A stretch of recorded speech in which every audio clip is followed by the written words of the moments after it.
Hej. Første uge på højskolen er gået, og det har været vildt og sjovt og lidt udfordrende, selvfølgelig, med en masse nye mennesker. Men jeg har fået nogle virkelig gode venner. Men jeg synes, det er en god følelse efter første uge, og jeg er glad.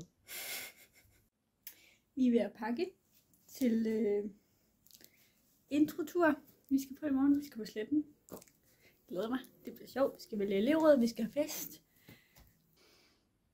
Vi er lige kommet tilbage på Sletten, og jeg er så bumpet og så færdig, og jeg vil bare sove. Jeg skal heldigvis hjem i eftermiddag lige for at få en pause. Men det har været en virkelig hyggelig tur, og jeg er kommet med i elevrådet. Jeg har haft det virkelig hårdt de sidste par dage. Så er alle mit overskud sådan helt væk. Og jeg har virkelig også været træt i dag. Så nu sidder jeg bare lige og læser lidt. Jeg synes, det er hårdt i dag. Det er også hårdt i går aftes. Det er en dejlig fredag. Vi skal ud på skolen igen. Om ikke så længe. Men og regner med en god weekend på skolen. En hyggelig weekend. Jeg glæder mig meget. Det er vildt, der er allerede gået 3 uger, synes jeg. Det har været en lang weekend. Jeg er godt træt på en god måde, og det har været så hyggeligt. Jeg er bare glad. Det er fantastisk. Klokken er næsten 7 om morgenen. Jeg har køkkentjans. Og så skal man altså tidligere op. Jeg har haft en virkelig god danstime i dag.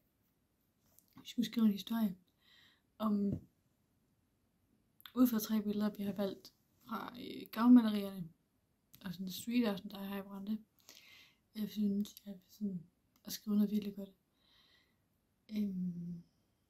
Og det var også bare nogle sådan meget hyggelige, stille og roligt god dag. Jeg har haft en af mine øvedage, hvor det hele er bare træls.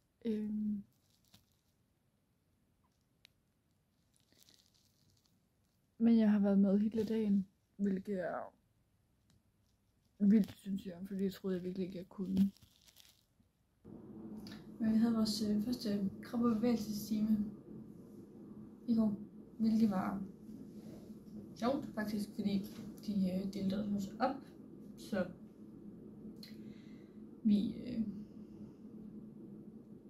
var delt op i drenge og piger, og så var det egentlig meget sjovt og meget trygt, og jeg har aldrig været så aktiv i 69 timer før, tror jeg.